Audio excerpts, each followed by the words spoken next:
Hi, welcome back to Vulnerability Let's Talk. My name is Dr. Ayisha Zakia Jefferson, and our topic today is reclaiming our voice.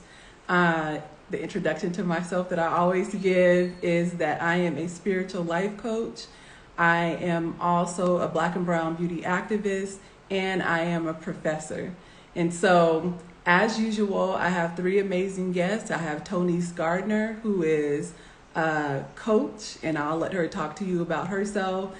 She's also an entrepreneur on many levels, but one of them is selling these phenomenal waist beads and other jewelry that she creates.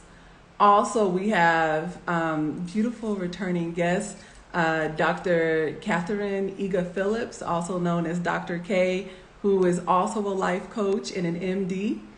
And we'll talk to her and she'll explain more about her integrative practice towards the end. And then last we have Tara Forman-Smith, who is a masseuse and a Reiki practitioner, amongst other things. So I am going to go ahead and have them come on in.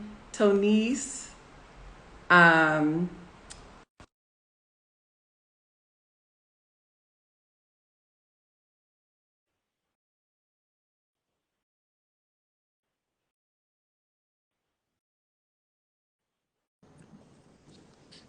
Hi, beautiful. For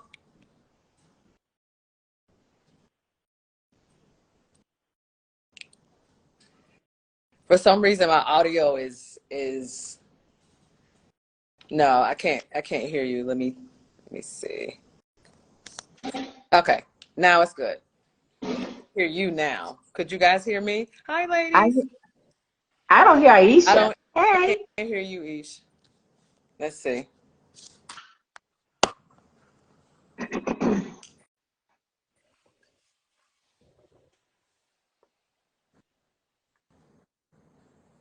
Okay,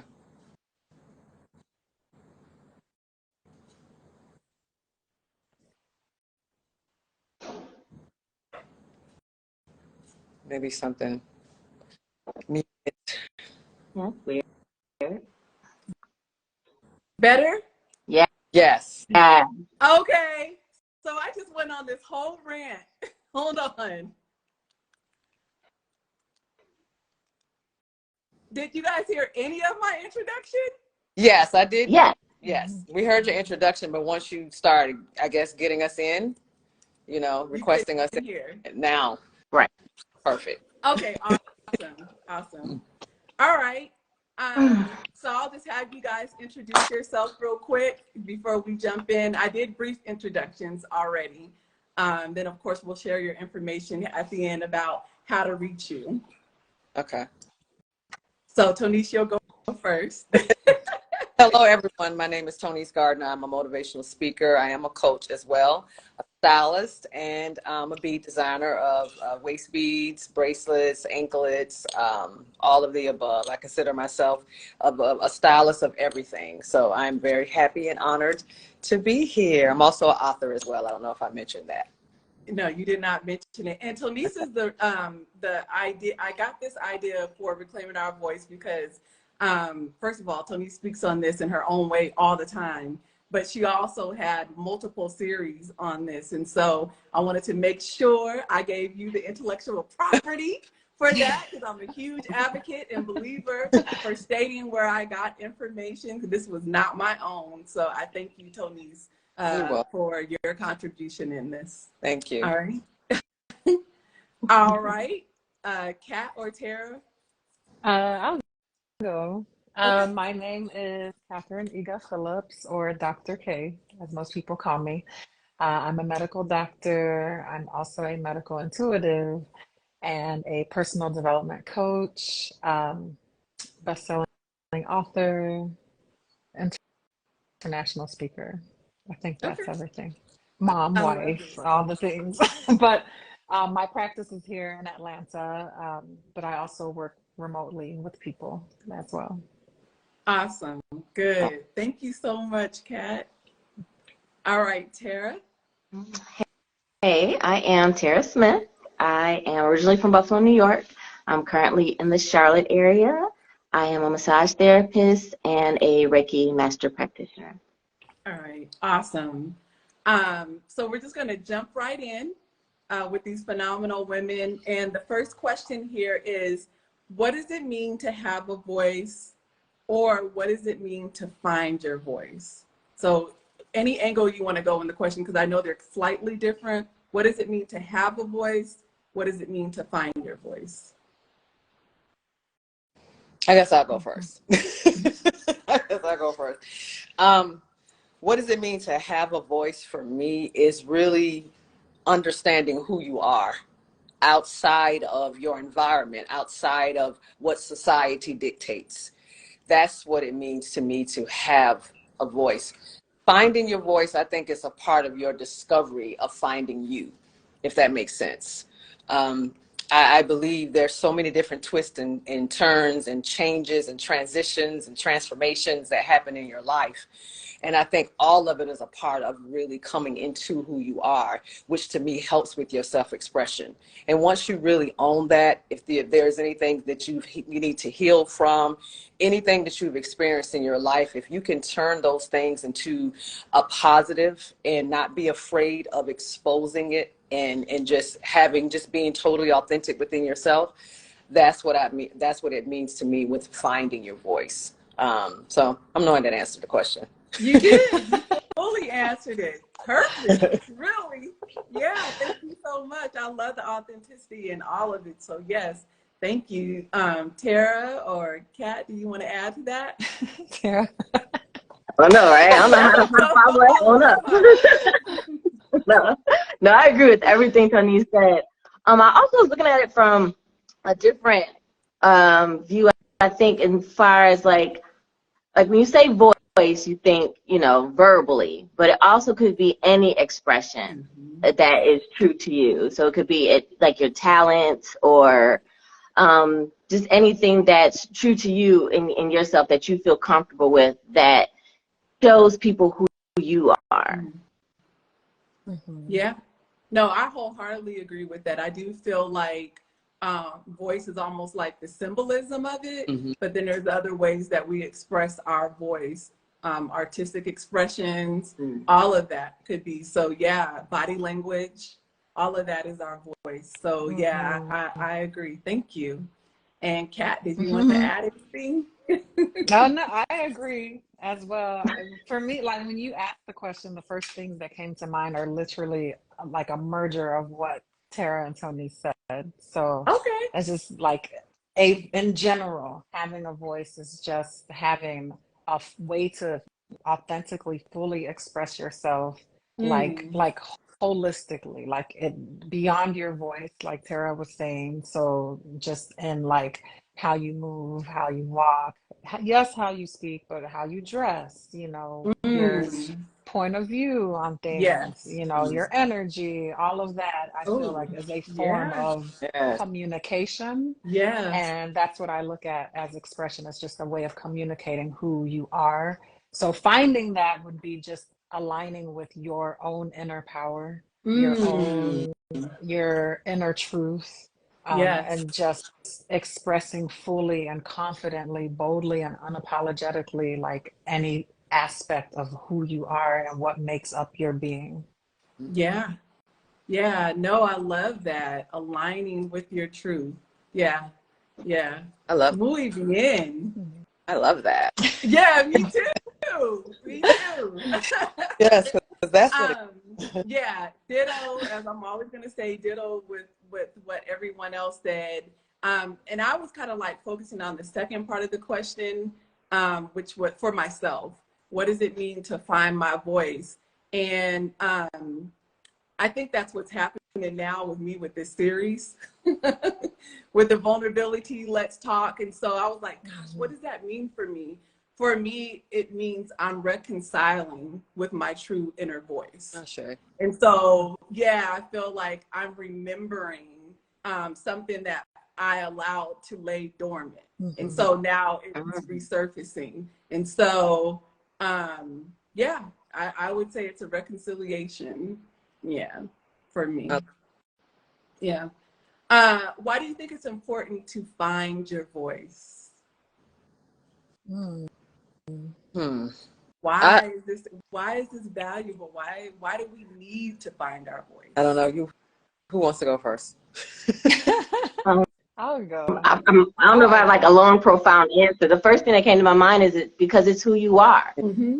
Yeah. That's the importance of it, because it's you. Yeah. And that's just the first thing that popped in my head. Yeah, no, that's it. That's good. Mhm. Because it's you. And that is valuable enough. Anybody want to expand? Yes, Add? I think, know, I can remember as a kid, you, especially growing up in the South, we're, told, you have to sit down, you have to be quiet, you have to, Mm-hmm. there's so many different things as a kid. Kids are very fully expressive anyway. That's why I love children, because they're just unapologetically themselves. Yes. I think sometimes as parents, we can jade our children, Mm-hmm. and which kind of snuffs out their voice, which is a part of their power.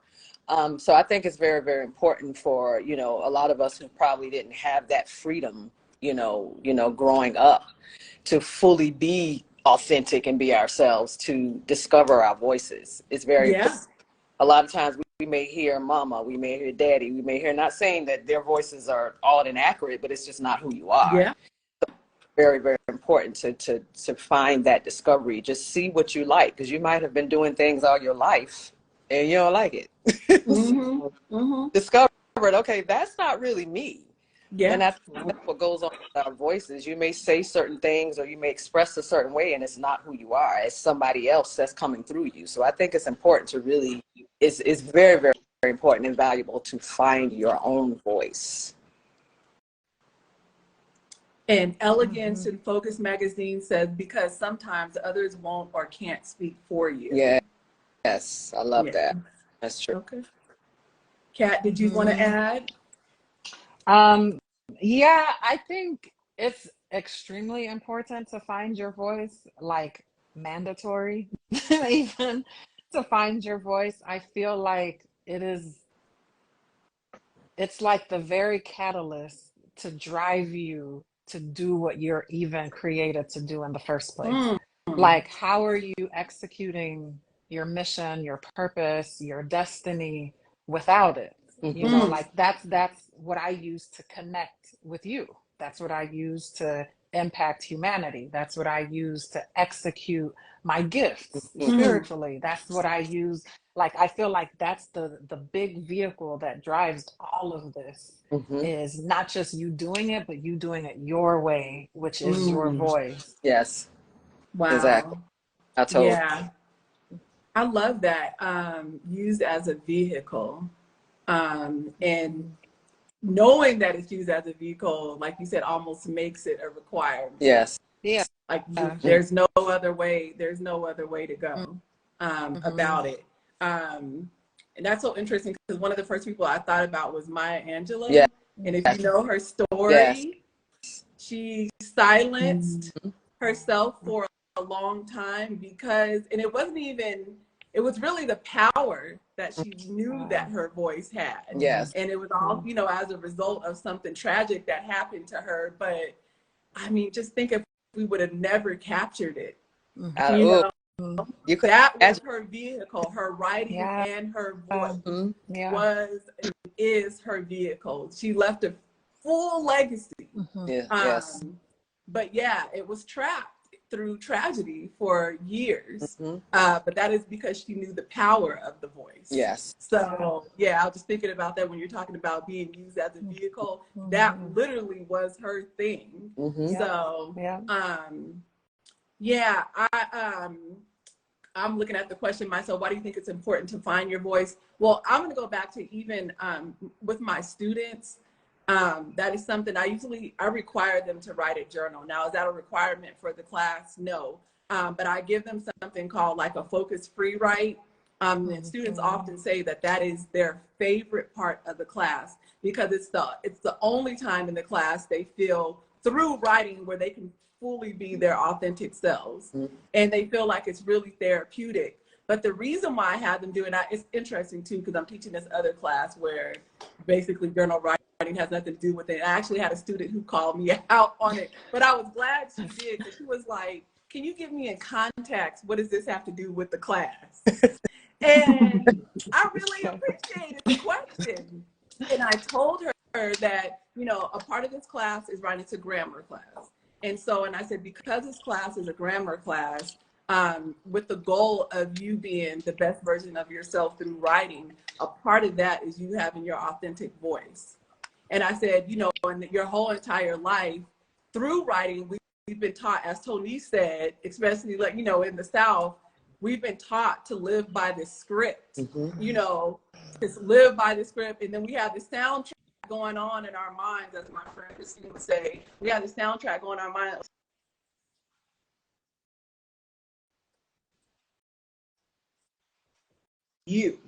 This is your thumbprint.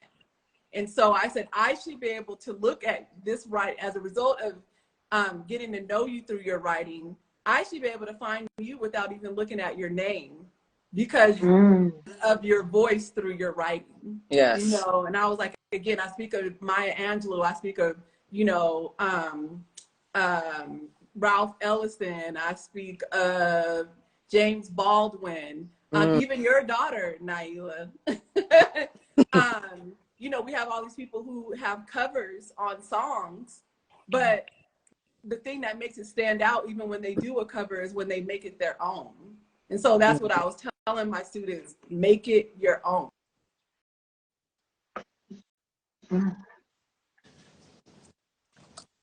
That's awesome. But connection yes, is awesome, you guys. Okay, cool. I can hear you now, sis. Go ahead. Yeah, that's why it's important. Okay, sorry. That's why it's important for us to find our voice. So is it normal or uncommon for people not to find their voice, in your opinion? Is it normal or uncommon for people not to find their voice? I think it's normal, especially now, because I feel like there's so many outside forces with, especially like with social media and family and just the dynamics of community, especially depending on the person's personality, it can get stifled. They can just not feel like validated in a way, or not feel like their voice means anything, and it just slowly can just get sequestered, I guess. Yeah, I agree, Sarah. It can become a normalcy, you know, if you're not willing to really, if you're not even aware that you have a voice, you know what I'm saying? It could become, you can stay in this mundane space, and whatever somebody else is expecting of you, then you can just be that person. You know, I think we're blessed because, you know, we have a certain type of awareness, or we have awakened to certain aspects of ourselves to say, okay, no, this is who I am. You know, there's a lot of people, I would say, you know, that's not a normal thing. You know, if you want to look at it as a normalcy, it's not something I think people just automatically do. They just kind of go on with their lives. Mama told you to do this, you do that. You know, grandma told you should be this way, you be that way. And you don't just, you never sit and discover, okay, that's not who I am. And sometimes when you do, you know, some people feel like it's too late. Case. It's never too late. But some people do, based on their perception. Yeah. Wow. No, that's good. And we definitely don't want to get at a point to where it's too late, because I know, you know, sometimes when you read those passages where people have those final things, like the advice that they give, and usually like part of it, you know, in summary, is like walking in your truth, you know, and part of that is using your voice. So yes. Kat, did you want to add on? I was just thinking, because, you know, Ayisha, you know me, like, I'm, you know, the words for me. And I was just, I would say it's common. I wouldn't say it's normal. Okay. I wouldn't put I got you. power Like, what's the into that difference? word. I got it. I would say it's common. I don't want to put intentionality or power into the word normal. I don't want to normalize it, but I will say it is common for the same reasons. I feel like we live in a day and age where we're in this society of comparison, Yeah. right? So Mm-hmm. everything is always like you're trying to size yourself up, measure up to the person Mm-hmm. next to you. We have social media, we have the general media, we have all of these outlets to where you could easily, it's not even like finding your voice, but you could easily adopt someone else's, Oh, you know, Yeah. in the attempt to just be. And this is mhm. all you're surrounded by, and you're like, well, that's working for them, so I'm gonna take that. But Yeah. that's not yours. Exactly. Yeah. That's not your voice.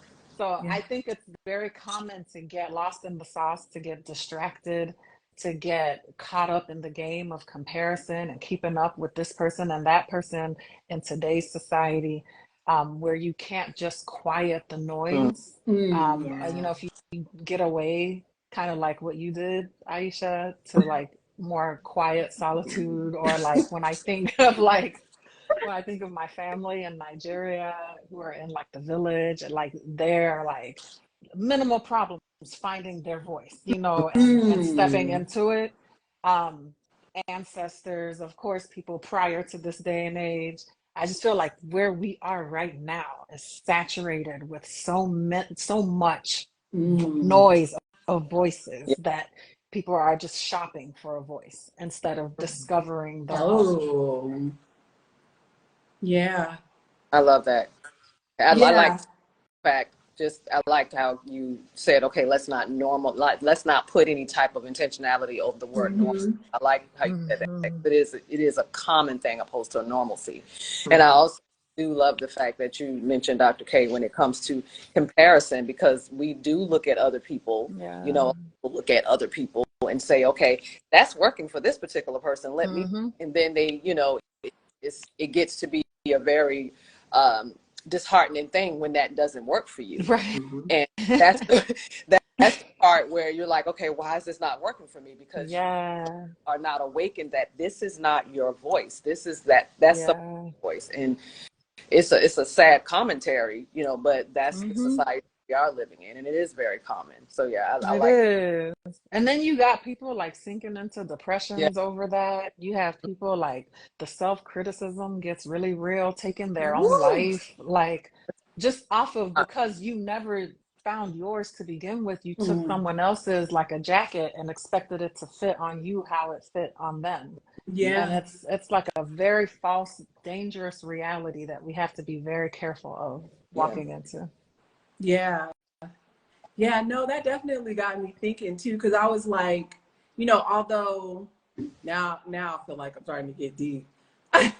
It's like, although we live in a democracy, in that sense, it almost feels like when it comes to using our voice and our individualism, it's almost like a dictatorship. You know what I'm saying? Like, it's like we're constantly walking in a line, and those who don't walk in a line and often separate themselves are looked at as the outcast. Yeah. And so Oh, yeah. luckily we have people like us who celebrate difference, Mm-hmm. but everybody doesn't celebrate difference. That's Oh true. no. Yeah, we're living in an era of woke now, but even people are following certain types of wokeness. You know Yes. what I'm saying? Whole. That's So, a Yeah, whole nother.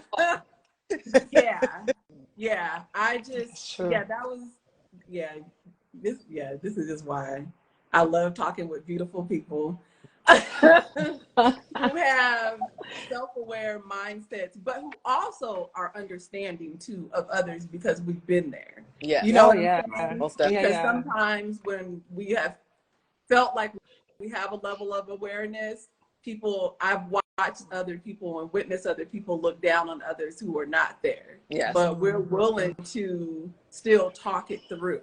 You know what I'm Mm-hmm. saying? Mm-hmm. And help a person evolve on their own terms Yes. too. Mm-hmm. Not try to turn them to the way you think on their own terms. We are definitely advocates of reminding people of who they already are. Exactly. Mm-hmm. And so I love that. And part of that, like you said, is helping them to find or remember their voice. Yes. Mm-hmm. Yeah, Mm-hmm. helping them remember their voice. So the next question is, where do you think people err in finding their voice. And I think we've kind of already touched on this a little bit, but let's just go ahead and still unpack it. Where do we err, or many? We don't have to say we. Where I'm pulling on Cat. Let me watch my words. Let me watch my words. Where do many or some error in finding their voice? What do you think? I think the comparison. Oh, no, go ahead. I was going to say comparisons. I think that's where we make a big mistake, is in the comparisons, like Tonise brought up. Mm-hmm. And then quick fix, like just like Dr. K was saying, like trying on something that's not for you, but you see it working for somebody else, so you just quickly adapt it instead of doing the work and diving deep into yourself. Mm. Mm-hmm. Yeah. Yeah, and that, Exactly. let me tell you what's so funny too about that is, I'm just interjecting for a second. I can remember I was doing this lesson. I always bring up my students in class.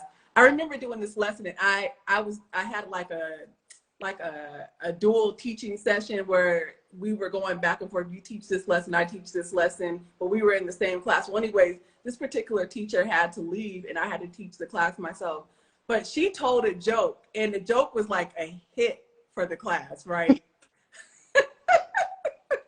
So I was like, you know what? I'm using that joke.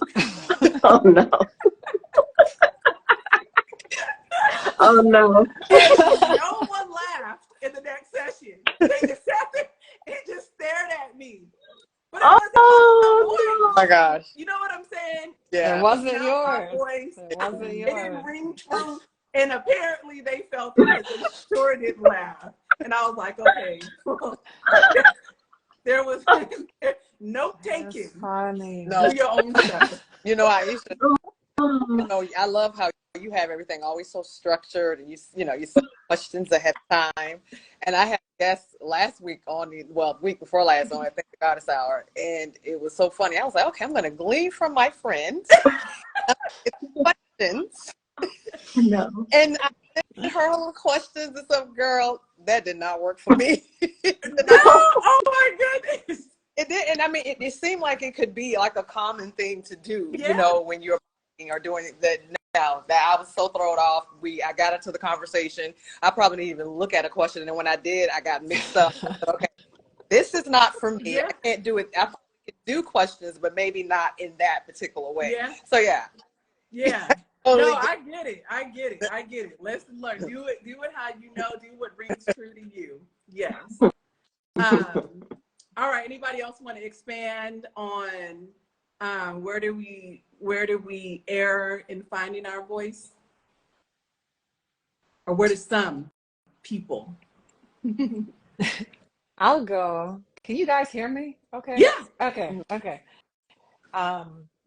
Where some people err, apart from what has already been said, because I feel like I think I answered this the last question a little bit too, but I think probably the biggest place where I see people err is playing too small.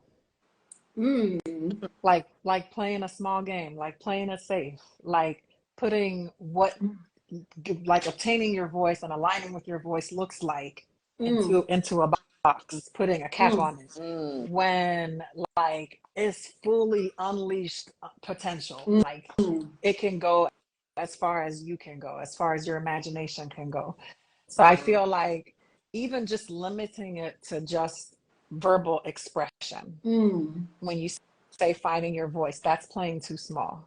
Yeah. Like, I want you to exude your power and your truth from all of your orifices in every possible way. So the space I take up in a room is my expression of my voice. You know, what I leave behind for people to talk about and remember me by, that's an expression of my voice. You know, what energy, my aura, you know, how I'm, you know, impacting the flow of conversation or the flow of a space. That's my voice. And then like knowing that aligning with your voice and expressing your voice can be silent.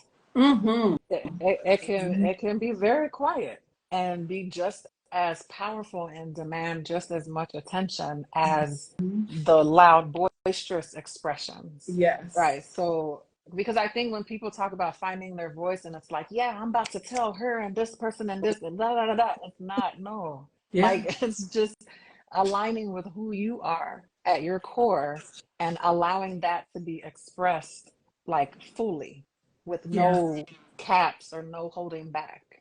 Yeah. I agree. Silence speaks volumes. Yes. Yeah. I, Yeah, I totally agree with that. and for me, it kind of just piggybacking really on what Tara and Dr. K said. I love the fact, to me, I won't say I love the fact, but I think where some people err is just like what they just said, it was just not showing up for yourself, not just Mm. fully being unapologetically yourself. You know what I'm Yeah. saying? Playing it too small. So I totally agree with that because, you know, when you were talking, it made me think of Viola Davis is probably one of my favorite actors. And I remember watching, I don't know if it was Anton Fisher or one of those, and she didn't say a word. She did not. Didn't say Yeah. one word. Every Yes. expression of her being, you know, as an actor was exuded in that one scene, that one part. And that just, you know, it resonated with me so heavily. Mhm. First of all, she's very, but just the fact that she acted in that role and did not speak at all. Yeah. So when you said that, it just made me think of just that full expression of you just being silent, but you're still showing up because you're present there. Yes. Everything about you is expressing how you feel and what you think and what you see, you know. Yeah. That's very, very, so yeah, Yeah. we err in not showing up fully. Yeah. Mhm. Yeah. Yeah, another thing that I was thinking about too was, yes, not showing up for sure. Another area I was thinking of, and maybe this is kind of like the same thing, um, minimizing your voice because you don't think that what you have to say is powerful enough. If it's like, if I'm saying it's any different. Because I've definitely been in settings where, you know, like let's say a question was posed and in my mind, like, I'm like, I gotta say something, but then I don't say it. Because I think it's small, I'm making comparison to others. And then somebody else says the thoughts and you're like, that's exactly what I was thinking, but because I didn't, I guess it bounced off of me and God gave somebody else an opportunity to say it. And then I feel like disappointment in myself, you know, for having not have spoken up, because I feel like maybe something else could have been utilized through my voice by just using my voice. I mean, I know we're saying we're speaking of voice as a symbolism for many different areas, but for me, just like not to say it and then somebody else says it, it's like, I don't know. Those are times where I get reminders. And I remember that my voice also counts and that it's important for me to utilize it. So I would say that's an area where I err No, or have I can erred. Like that. we say voice, but like you said, like also could be taking action and not taking action. Like you know Ooh. you're supposed to do something and you don't, and you know whatever the consequence is for that, or Yes. someone else does, and then it goes a different way. But that is part of you wanting to take that action, and that action is you. Yeah. But yeah, sometimes we take a step back because we don't want the consequence, or we Yes. are scared of, Yep. you know, what could or should happen. And that goes, Yeah. I call it, you know, subliminal expressions or suppressions, you know, that sometimes we house. And that goes back to really finding your voice and being okay with it, you know, because sometimes in those moments, you know, when we need to speak up, you know, we start hearing that soundtrack, like you mentioned earlier, Dr. of you're not good enough, you know, the inadequacy, you in fear of rejection. So a lot of these things we have to push through, you know, in order to express ourselves fully. But it's not like sometimes that soundtrack still doesn't play in those people where you know you're supposed to say something and you just don't. Yeah. You know, you back into that suppression, opposed to just like, no, I have something to say. What I have to say matters. You know, what I have to say has worth and value, and you have to go through those particular fears, and that could be challenging. You know, when you're in the plight of discovering your voice. Yeah. No, I love all that. Yeah. Good. So what are some ways that people lose their voice, and what are moments that you lost yours? So you can either way, kind of merging the two questions. What are ways that people lose their voice, and what are some ways that you have lost yours in the past? So we're making this past and it's not current now. Kat. Thank you. We're not putting it in the atmosphere. This is something that we know that we've healed from, or we are healing. We're in process. So yeah, what are some ways that people have lost their voice, and what are some ways that you feel like you have lost yours?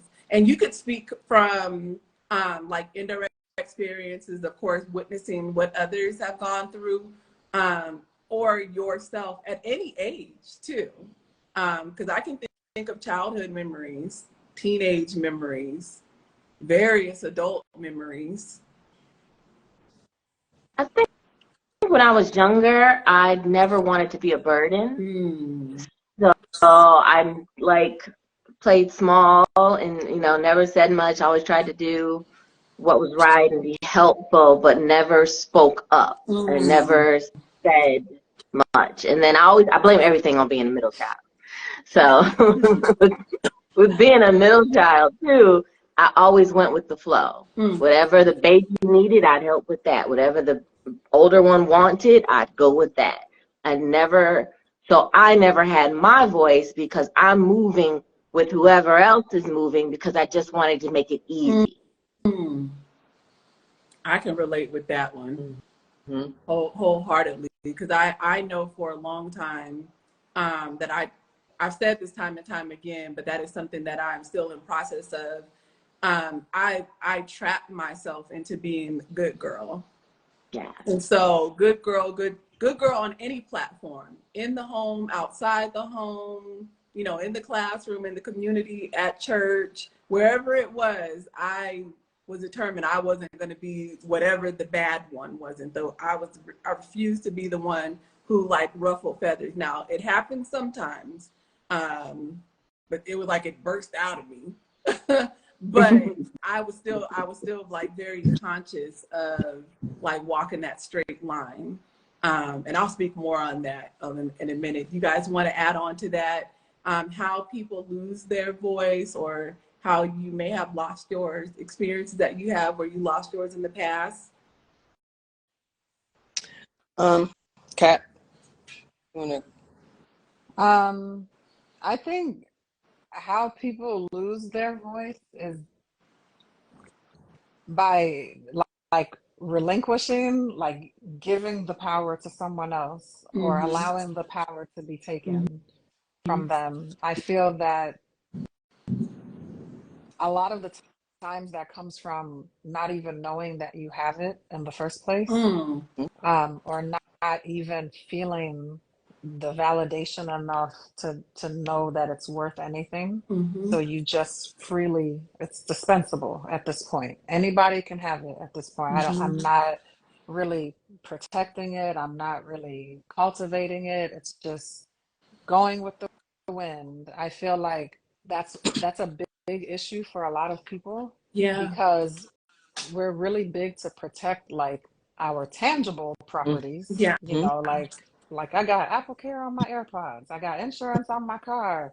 But like what's your insurance on your power, like on your voice? You know, how are you protecting that? How are you protecting the intangible, like your intellectual property, like those type of things? It should be the same energy, and it should be carried with the same value. And I think that that's probably one of the biggest roots or underlying causes for why people are losing it or giving it away. I think another one is just a demand to fit in, a call to not ruffle any feathers, Mm-hmm. called to go with the norm, to be like, okay, complacent, and basically not take any risks at all, is basically what Mm. it boils down to. Like, you, to really be boldly standing in your voice and expressing your voice, you have to be a risk taker. Yes. Yeah. You really have to. And it's not always cute, nice, and Mm. wonderful. And it comes with some challenges and It responsibilities and does. hardships, but you got to be up for that Yeah. game. I think for me, I remember losing my voice in the beginning phases of like my career, trying to figure out like what Oh, you're type breaking up. of doctor am I? Oh, Gotcha. um, You're good. You're good. I think oh, it's okay. still Um, right there. I'll talk slowly. Trying to figure out like how I wanted to present in this world as a healer. And Um, what I did at first was just follow the societal norms. mm. You go to pre-med, then you go to medical school, then you take the boards, then you go to, and I was just doing the dance Mm-hmm. and completely negated my own voice, how I wanted to express myself, how I wanted to express my healing gifts, Mm-hmm. um, and was completely miserable because of that. Yeah. Yeah. Yeah. Yeah. No, I love that you even brought that up too, because when I know I keep going back to my teaching, but that is, my platform. Um, I when I first thought to go into teaching, I discounted myself from it because I didn't feel like I embodied physically what a teacher looked like. And so I just told myself that that is not the case. Luckily, I had a teacher who was like, what? Like, what do you mean by that? And we talked through that. She was like, I actually think you would be perfect. But I had a few different professors who were like quirky, and, they would come to class with the big earrings, or like the big African garments. Or I had one who stands out to me, Dr. Asha. She was from India. She would come in there wearing her sari with her red dot. I had a Dr. Brown she always had like fruit earrings, and she was real animated, and it's almost like she was a poet all the time in class, but she was teaching history. And those are the people I remember. And so I told myself when I got in the classroom, I wanted to be like that, because I remembered those professors for them being unorthodox. You know what I'm saying? I still remember their lessons because of them allowing themselves to be themselves in the classroom. And so as a result of that, when I would get weary, I would think about them, and they gave me permission to remember who I was. Mm. So yeah, thank you for that. I mean, you kind of said something, it was a little bit different, but I still kind of felt like we were saying the same, Kat. Mm-hmm. Mm-hmm. Yeah. Mm-hmm. Wow, it's so many different areas that I can think of. But as far as where people can lose their voice sometimes with tragedy, Mm. certain things that pop up and show up in their lives Yeah. from childhood till their adulthood. There are different points and times you may lose your voice because of that. And you may not know where to begin or where to start again. Mm. For me personally, several different points in my life where I felt like I had lost my voice, as a kid, being somewhat societal overweight, or being a brown skinned girl, that was always a problem to some people. So I didn't think that I was worthy enough to even have something to say or to express, and I had to push through those particular, agreements that I had previously made, getting to an abusive relationship. That's a huge, Mm. tragic experience. And I felt like I had to walk again after that experience, just so many different points of my life. I can see where I kind of lost my way a little bit, but I also saw where those particular challenges or tragedies in my life I used are still using now to empower and inspire people, you know. So it's a process, but always going back to finding it again, I think is very, very important. But tragedy, I think, is a big thing in just different, very, very tumultuous situations in your life. Mm-hmm. I can see where people would lose their voice because of those particular things. Yeah. No, so good. Yeah, absolutely tragedy. Another thing that it was something that you already said. I feel like my lowest point was my stepping stool to regain my voice. Ashe. So like depression was a big one for me. It was like, okay, you gonna stay here, you gonna stand up. Exactly. You know what I'm saying? Mm-hmm. So and speaking and breathing and crying and yelling and all of that was a part of like me standing up and remembering. Exactly. And so, you know, oftentimes we think of those things as those are like harsh realities that we don't want to remember, but those are the things that help. So thank you for even reminding me of that, because absolutely tragedy can be that thing. It's not always love and light, but it's those things that take you to the light. Ashe. Yeah. I'm gonna bounce off of you too, because I mean, I can think of childhood stuff. I don't really recall being bullied in school, but I was bullied by somebody at church. And one of the things that she would often mimic my voice because it's deep. And you already know that's the thing with women. They say like higher pitched voices are supposed to be more feminine. So that was a thing for me. And so she exaggerated it.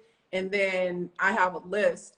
And so she would mimic me. And so I would hear her around me. She was popular in the church. And so and she was older.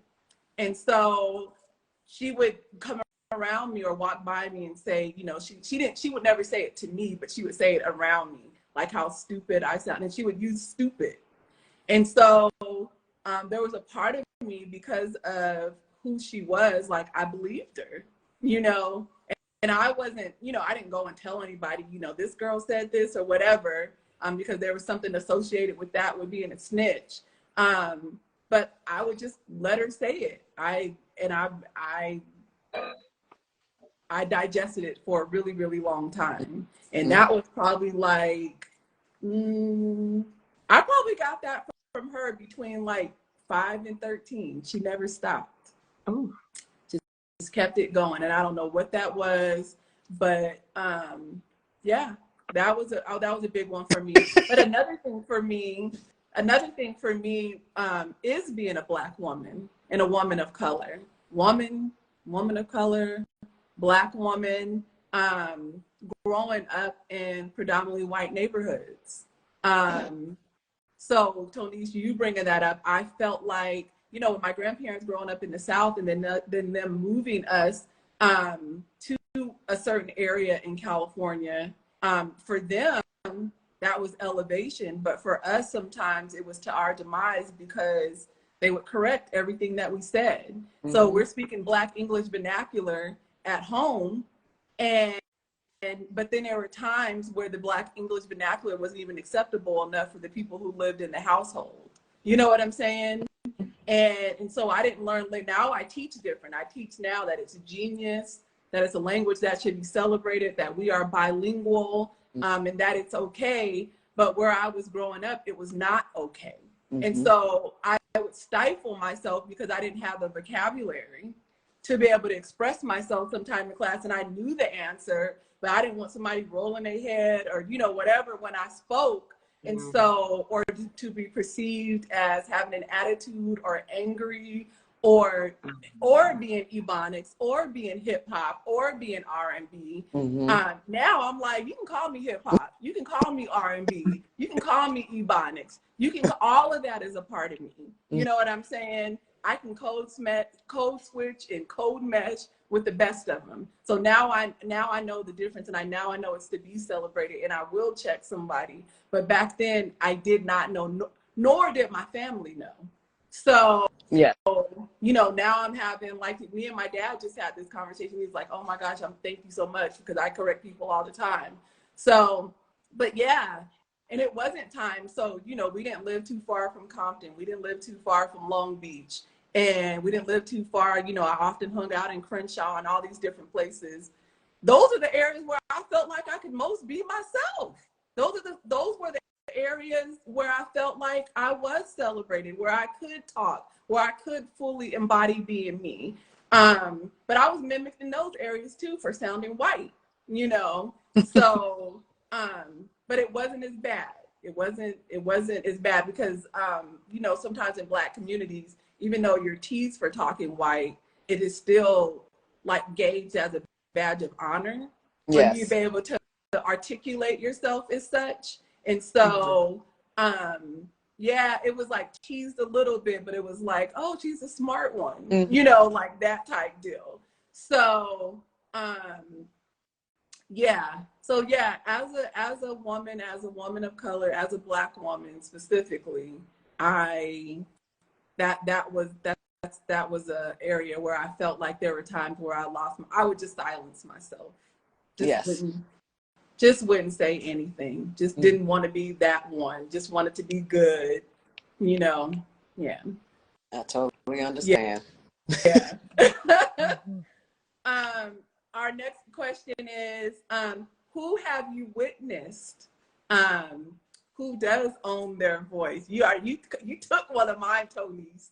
Who have you witnessed who does embody and hone in on their voice and hone in on their power, who is a beautiful example for you? And it could be multiple people. Well, I have one that you just mentioned earlier, and I told her this years ago. Naila. Yes. I told her, we were driving the cookout one day, and I just had to tell her how I don't think proud is the word that I use, but envious in a way of just how she's just her own person, and she has her voice and uses her voice and was just so unapologetically her at such a young age. And Tonise, that's a testament to you. But I mean, she's awesome. She's my example. No, I love that you say it, and I don't even know why Naila came up for me earlier, with her own rendition on American Idol, like her cover and making it her own. But even that is an example of, or I guess would be a symbolism of who she is, period. She's gonna make her own cover.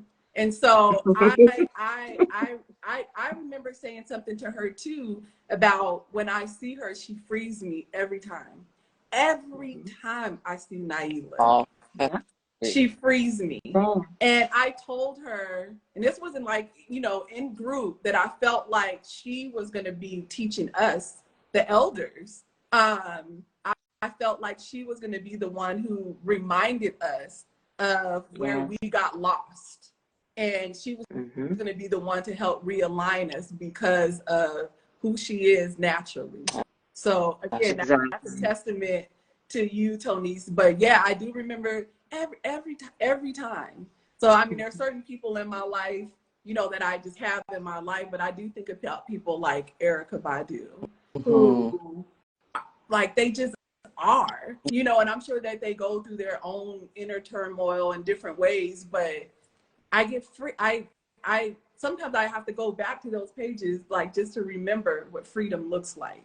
I had an example, if I needed a dictionary definition, Naila would be that for me. Erykah Badu would be that for me. And I'm like, okay, get it back together. You can do this, because you see it and you see how beautiful it is. So yeah, they definitely make me remember my voice. Thank you guys. I love that.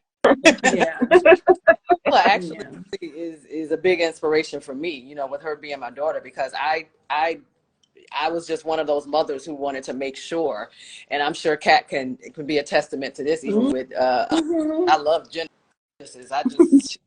already. Yes. That was my answer. So, Um, like amazing, you know. So I love the fact that, you know, we have are at a point in our lives, or that, like I said, that awareness where when we have children, you know, we want to make sure our children have their own voice. You know, Yeah. I don't want Naila, of course. A lot of people said she's a lot like me in a lot of ways, which is great. But then there's some things about me I don't want her to be like at all. You know Yeah. what I'm saying? And I want to make sure she stands in her own truth and power. And she has did that since she's been here. So she's Yeah. definitely a person who I would say, wow, she definitely has found her voice. She probably wouldn't think about it that way, but she Yeah. definitely is one. Erica Badu, Jill Scott, oh my Yes. gosh. You know, Maya Angelou, of course, would always be hands down a Mhm. person that I admire so much. Oprah Winfrey, you know, those women, when I look at them, they inspire me so much, Yeah. you know, to authentically be myself. You know, Erica, Yes. because she does not care. Yeah. Like she at all. Yeah. and I love that about her. I mean, Yeah. she can sell marijuana, she can sell incense with that word on it. I mean, she does whatever. And I Yeah. love the fact that she stands in her power and truth in who she is, and you just take it or leave it. Yeah. So, yeah, those are the people that I would say, you know, and of course, you know, you guys, I love the fact that you all are very I expressive was and going to say that too. um, and Yeah. I glean from you. I admire all of you, you know, and that helps me remember who I am just watching you all as well. Yeah. Yeah. The one you said earlier was Viola Davis. Yes, Viola's That was another. the one I was like, you mentioned that earlier, but Viola Davis is really a big one for me, along with Oprah and Jill Scott, Janelle Monáe. Yes, Those are those, and then the activists like Angela Angela Davis, Davis. like the Black Arts Movement, Sonia Sanchez, Nikki Giovanni, all these Tony, people. yes, Yeah, they all Etheridge Knight. So a lot of Langston Hughes yeah, in his own right, even though it was calm, but it was still James yeah, Baldwin. You know, these people often remind me. But I did want to mention Genesis too, Kat, yeah. Genesis. because I wanted to speak on your parenting with Genesis. This is the reason why I want to say this is because I feel, and I don't want to point it out like this, but I feel like this was a part of our training, and some of us we just don't know. Part of post-traumatic slave syndrome was we silence our children. You just do it Yeah. because I say so, Mm-hmm. and that's just it. Mm-hmm. They're not allowed to have an opinion. They're not allowed to ask why. And I watch you with Genesis, and you allow Genesis to express herself. You allow Genesis to ask questions. I mean, I was sitting here with you. Genesis did like a whole dissertation on eating some pudding, okay? And Kat could have said she wanted, Genesis had already eaten some pudding, okay? Kat, she wanted another cup.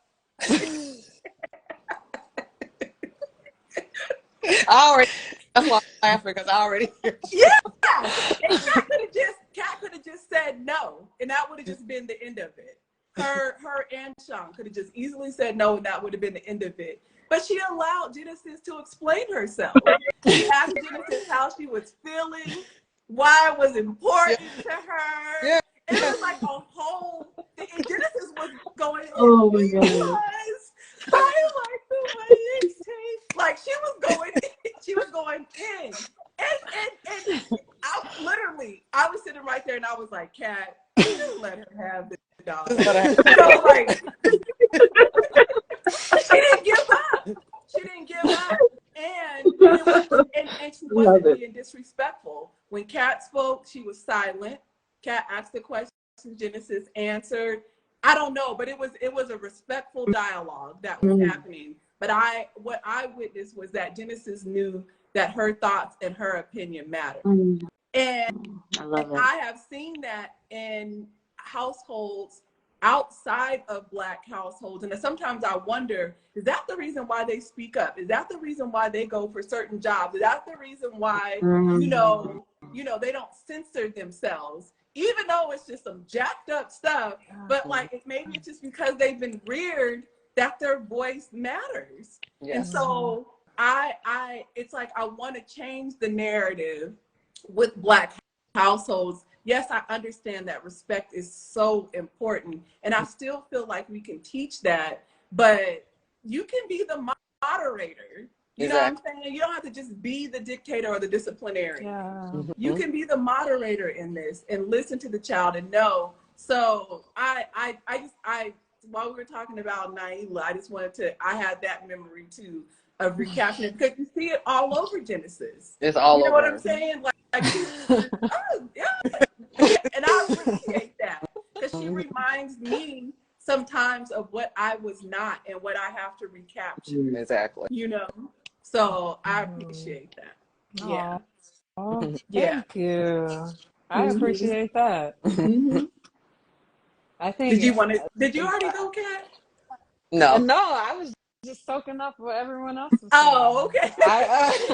But no, I actually learn a lot from Genesis, like a lot every day in this specific topic, like the subject matter we're talking about today.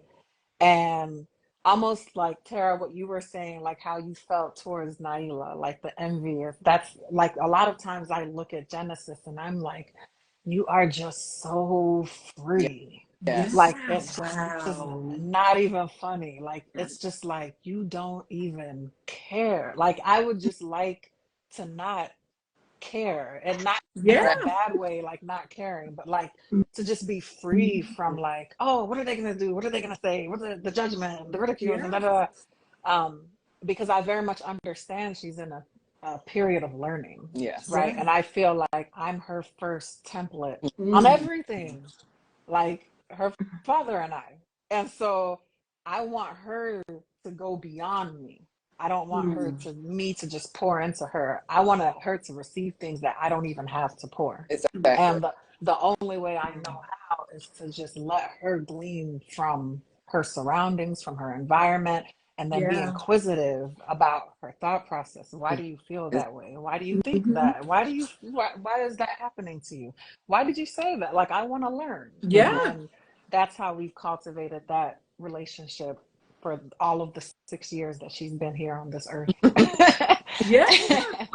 And so yeah, I agree. I love that. Yeah. And I have no idea how she's gonna be as a teenager, as an adult, but I just know it's gonna be something I don't even know, because it's gonna be beyond me and my knowing. And I actually look at Naila a lot. Like I feel like Genesis was gonna be very similar to that.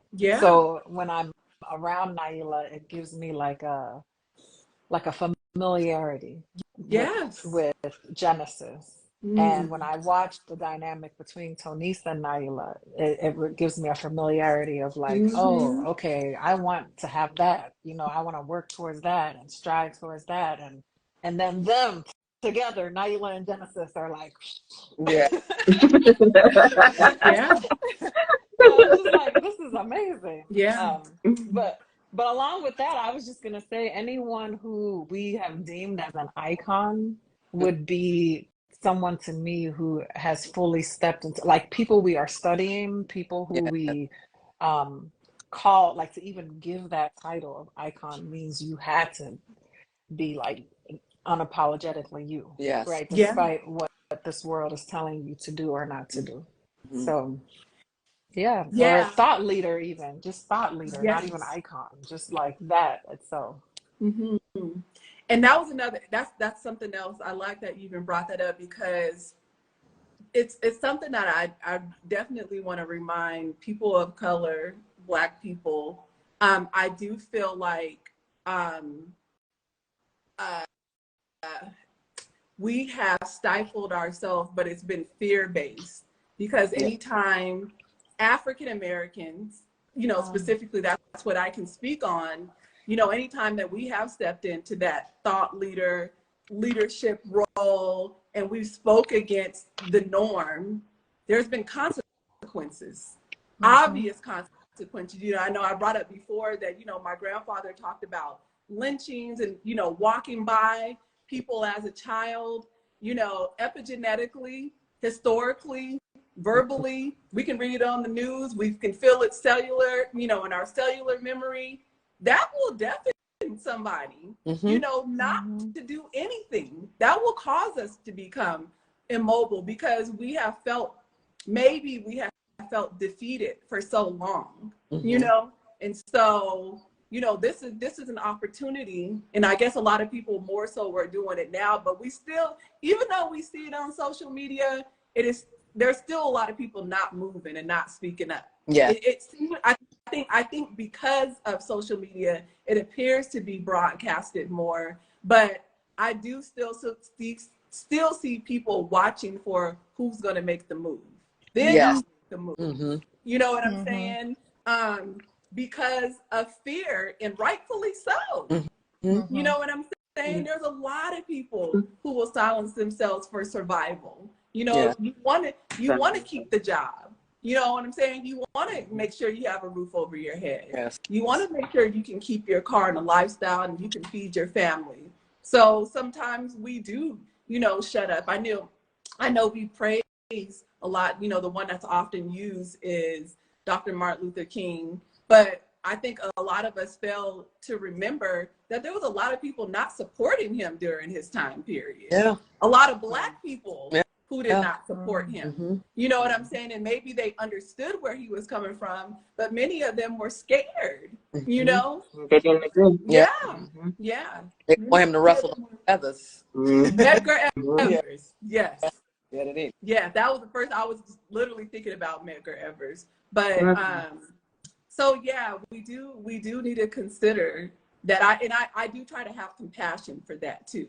But you know, I often tell people if the thought comes up, it's because it's a download. So maybe it's a responsibility of yours, you know, to do something about it. If it comes to you and it's hidden and it's something, and if an idea comes, don't just assume everybody has that. It's been given to you because you're trusted with it. So because you've been entrusted with it, then move on it, no matter how big or small you may think. You know, it might just be a group of 3 people, you know, but we have to trust that. We have to trust that inner voice. So that goes to the second to the last question. What is voice spiritually? When we think about that spiritual voice, how would you describe that or define that? What is the spiritual voice?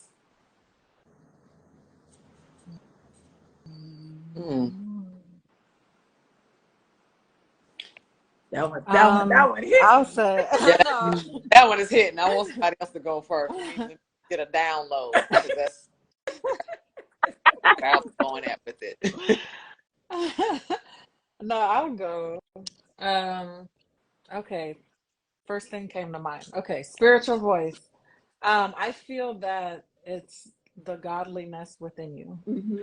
Right. So I feel like it's the divinity within you, that aspect of you that people call it all different things, including intuition, including gut feelings, including your connection with God, you know, like whatever, it's like an inner knowing that doesn't always have to be expressed, right? But it's just something that you're in tune with, that you're connected to, and you're moving off of. So I think it taps into trust of the process. I think it taps into faith in your higher power.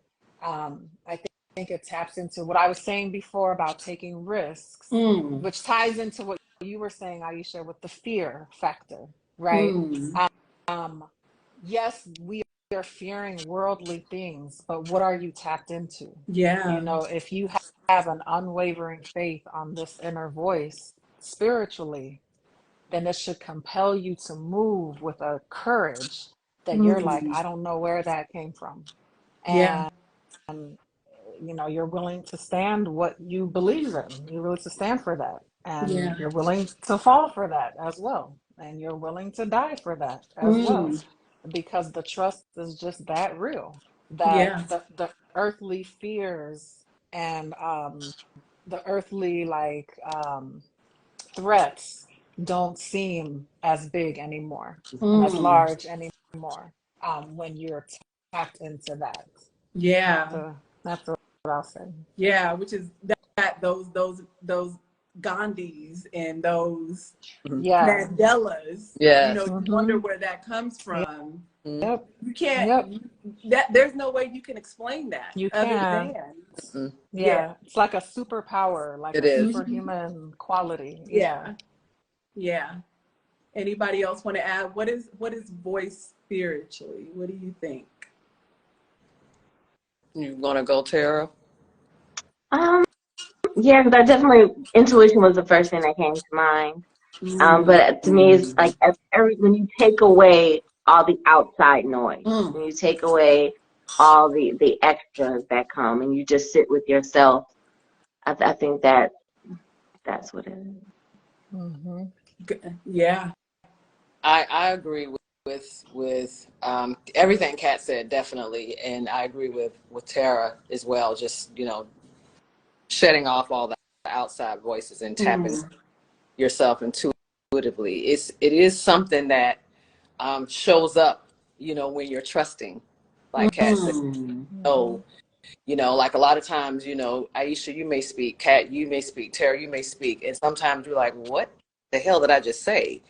Yeah. Because you don't know it because you're tapped in that moment. Mm-hmm. Yeah. Mm-hmm. I always give the example of Kat's retreat that she did in 2020. Mm-hmm. Was it 21? You did the retreat, and I've talked in several different places beforehand, and sometimes I usually have like a speech or something like that. But I just remember that particular retreat in particular because I know I said particular twice. God bless it. Sorry. I remember that because there was the soundtrack that was playing within me. I'm not good enough. Why does Kat even have me a Ooh, part of this experience? I was This, the same way. and I was That I'm going up Dr. Ayisha, and you had Tractor, and you had all these people with these titles, and sometimes you can get lost in that. Just to kind of go back on the previous question, you can kind of get lost in not thinking you're good enough because of what somebody or what you mm, think somebody, mm, mm. you Yeah. know. That soundtrack was playing in my head, and it's like, okay, Yeah. not like you have not talked before. What are you talking about? I didn't have nothing planned at Yeah. all, so I had to literally trust. I had to Yeah. trust in, the God. I had to trust in my higher self in that moment. Mm-hmm. And I'm talking about from the time the speaker before me finished. I had no idea. Tara could attest to that. She knew I was Wow. saying do anything. I remember. That was one particular, place that I did talk where I literally did not have any direction. Mm. And I knew once I got up there, because the Sagittarius in me, my ego gonna kick in. I ain't gonna be punking myself out. I got to get up. But I really did not know, and I just remember God tapping in. I still don't know Mm. what I about. I still don't know what I said, but people seemed to be receptive of what I was saying. But it didn't Yeah. feel so. Your spiritual voice, it's a download. It's a trust that Kat says that Yes. comes from this superpower Yes. that you had. You know what I'm Mm-hmm. saying? To allow and trust. Yeah. And I started talking, and I have to tap into that energy even through my fears, even through the soundtrack that's playing in my head. Mm. You got to get up, you got to say something, just start Mm. talking. And once I start talking, something else kicks in, and that Yeah. something else, their spiritual voice, and it's something that you can't even describe. You don't even know how to put a description on it because it's just that powerful, and you're really trusting in a knowingness that just Mm. comes through Mm-hmm. you, that's innate within you, that you didn't even think you had, and you have to Mm. get up and allow yourself to be activated to do that. So Mm. that's what I Yeah, I love all the descriptions, all the everything, all the connotations. that you just said. Yeah. I guess I'll just sum up what you just said. I feel like it's the voice that this is really repeating what you just said. It's the voice that you can't escape surrendering to. Okay. It's just there, you know? Yeah. So yeah, this is a question that's not on the sheet, but I just want to bring it up because Kat is here, but I feel like all of us, because we work with the body and mind in some type of way, how do you think not using your voice has an impact on your mind and your body? Yeesh. Ooh. How does it not? Oh, yeah. That just came up to me. I was like, Wow. how, like when we don't use our voice, when we allow it to lay dormant, how does that affect our mind and our body? How sick do you want to get? Hey, how much time do we have? I don't know. It just came. I was like, it just came. So I feel like it's important. Yeah. Let me get my dry erase board. Yeah, go ahead, Kat. On this one. I mean, For real. we got our spiritual sister. We got a Reiki practitioner here. We got an MP. Because that's what I was saying. Even energetically, I feel like it's a heaviness on you. Mm-hmm. And then, like, that throat chakra, like, yes. you feel like you think you clearing your throat because something's in your throat. No. You got something to say. You got to get it out. And then just all of them. I mean, just you're feeling, you feel it in your gut. It just, from the bottom to the top, I think it can enamel your whole being. If you don't get that out, and then to the medical part, having all that pressure cannot be good physically. I'll pick up the baton. Yeah, pick up. Go ahead. Tara has passed. Yeah. Thank you. Yes. No, this is literally like my every single day at work. So on the medical intuitive side, I go right to what Tara said. And it's almost like I can see it. So it's like it starts off in your outer bodies, like the intangible bodies, like spiritual, mental, all of those. And it seeps like sludge, like mud, and it settles through each of the layers until it deposits in the physical realm. So by the time you are manifesting physical symptoms and getting physical diagnoses, it has already been lurking in the other realms majority of the time. So when I'm seeing people with chronic disease, cancer, autoimmune disease, cardiovascular disease, like this is deeply rooted in something that has been unresolved in the other realms, emotional realm, mental realm, spiritual realm, that typically stems from this, right? Not being fully self-expressed, harboring resentment, harboring grief, harboring guilt, harboring these negative emotions get trapped in your bodies and start to manifest physical disease. It happens literally time after time after time. And that is why, like, there's no drug for that. There's no surgery for that. And that's why I get the success in doing what I do, is because I'm even acknowledging that at all as a form of medicine. So to understand that every time you don't let it out, you're creating blockage. It's the same as like a clogged artery. I was just thinking about clogged arteries. It's the same as like cutting off circulation, blood supply to a certain area of the brain. We call that a stroke. You know, we have these different physical ailments that are the exact parallel to what we're talking about today that are usually associated. And so I then have to go into what Tara said. Okay, throat chakra, I'm usually seeing like thyroid imbalances. I'm usually seeing like adrenal gland imbalances, parathyroid imbalances, pituitary gland imbalances. And then that usually is connected somehow to chronic stress exposure, trauma, again, where you've been silenced. from pain, from fear, from anguish, from whatever it is. Mhm. So you have to let it out. Yes. Because the last thing I'll say is when it comes to stress, everyone is like, yeah, I manage stress. I get my mani-pedis, I get my massages and stuff, which is fantastic. Keep yourself looking great. But if you want to truly impact this thing that we call stress in the same energy that it is impacting you, Mhm. you have to go here. You have Yes. to let the negative emotions out. Mhm. You have to be fully self-expressed because harboring it, it's manifesting. It is. It's manifesting negatively for you, and it's tricking your brain into thinking your life is in danger. Send her, send him into the fight or flight Exactly. off of an emotion. And then here comes the havoc that comes from that whole cascade of things that I'm undoing in real time for people. Going back to this, express yourself in the knowing that expressing again is not only verbal. It's not who I gotta say something to. Mhm. It is not only that. Where in your life are you not showing up the way you know you're supposed to be? Mhm. That's it. Where Yes. in your life are you playing too small? Where in your life are you conforming? Are you playing it safe? Are you Mhm. operating in fear? Are you operating in survival? That stuff harbors disease. Mm-hmm. That is so true.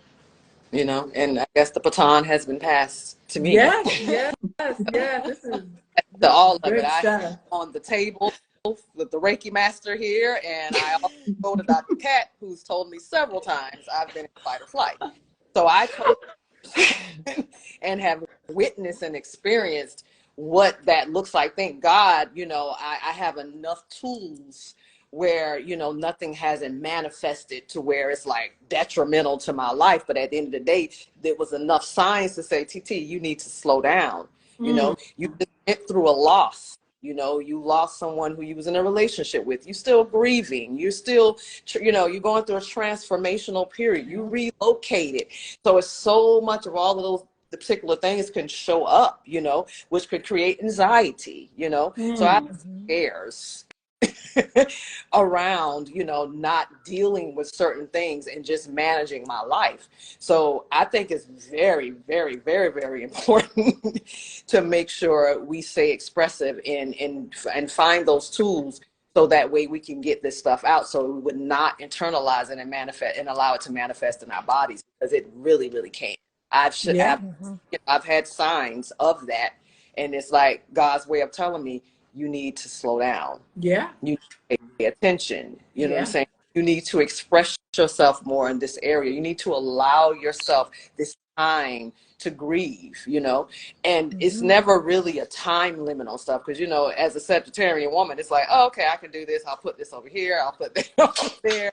I'm going to keep moving. And we can't do that. So just Yeah. really being yourself, showing up for yourself, like we were saying earlier, journaling, speaking to someone, all of these things are important so that way we would not have these imbalances that shows up in our body, because Absolutely. not dealing with, not expressing. I hope I Yeah. answered your question. I think so. Yeah, no, everything makes sense. I'm trying not to give it away. It's I hope these people that are oh no, I can't say it because Tara, I was about to bring up something in the book. I was about to bring something in the book. I'm leading this book club and I was gonna bring something up, but it would have totally given something away, so I'm not gonna say it. Because Tara's on here, somebody else in the book club might be listening. But I I appreciate will it. say this. I'm gonna use another example instead. A couple of years ago, I had this car that I really, really loved. And I'm one of those people who will drive a car till the wheels fall off. Like, that's what, like, I don't have to keep getting another one. Like, looks good, it runs well. I'm fine with the car. Anyway, so I said I was keeping this car forever. Kept the car up, shiny, all this stuff. And then, car is running fine. I come out, I'm leaving work, and I open the door to my car, and my whole car is fully burnt in the inside. The car has caught on fire. Now on the outside, outside, you can't see anything. You would have never known this car caught on fire. But when I opened the door, everything is fried inside my car. To the point where when I opened the door, I said, oh, I was talking to my friend on the phone. I said, girl, I'm tripping. I didn't open up somebody else's car. Because I just knew it was not my car. And I literally looked around the parking lot thinking, I can't believe I forgot where I parked. Anyways, long story short, I was at my car. And as soon as I saw it, something flashed before me and said, this is because you were imploding. And it wasn't an explosion, it was an implosion, if that's a word. And for me, it was totally symbolic of where I was in my life at that time. My car was a full expression of what I was not dealing with. So it was pretty balanced looking all on the outside, but the car was, I could not move you know what I'm saying? They had to literally tow my car away. And so that was like the beginning of me, you need to deal with your stuff. There's something that you're not, I don't know why I went directly to that, but in that moment, I was like, you are imploding and you are not dealing with your feelings, your emotions, depression, anxiety. There's a whole lot of stuff apparently that you're skimming over and making yourself look like you're in this pretty package, but that's not the real deal. Exactly. So I had to force myself to deal with the now. So when you were talking, Kat, about those layers, who knows what was going on with my car before that, that I was not hearing. You know what I'm saying? That I was overlooking and not dealing with because it looks shiny and pretty, you know what I'm saying? And so, yeah, that particular time period, it did force the car was like one of the things that led me to like saving my life. I felt like that was a God moment and that was a God voice, because the voices were there. There were things that were telling me to speak up, get help, do, whatever you need to do. But I was refusing because I felt like I was still navigating my life, you know? I can relate to I'm like, I'm still surviving. I can get up and go to work. I can still put my clothes on, So I even had a representation of what I thought hurt looked like, what I thought depression looked like, what I thought anxiety looked like. Whatever it was, it didn't look like me. Exactly. But it did. It looked exactly like I had a representation of what suffering looked like. I was suffering, and that car moment gave me permission to fully unveil, and that unveiling was really ugly. There was nothing. The unveiling process is very out of reality. So that, and it didn't go up. It didn't go up. It went down. Yep, all the way down. It went down from there, and it went like I had to go in deep at that point, and then the healing, that was the pedestal. But what everybody's rock bottom is different. That was my version of rock bottom for that time in my life.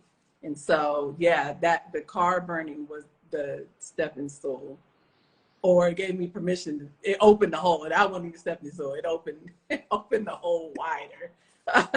And see, and that's something else that we have to realize too, that when we're ready to heal, that it's not, you don't go straight to light. No, you know what I'm saying? You don't. What? But what is, It's like, okay, I opened that box. Yeah, you don't go straight, honey. You go straight in the You go straight in the dark. All day. Oh yeah. You just keep opening boxes. Yeah. All right. So now we are really to the last question. And again, some this has already been answered. What is the reward for finding your voice? When you fully embody your voice, what does that look like? Peace. Mm, freedom. People, I can tell my story better than anybody else.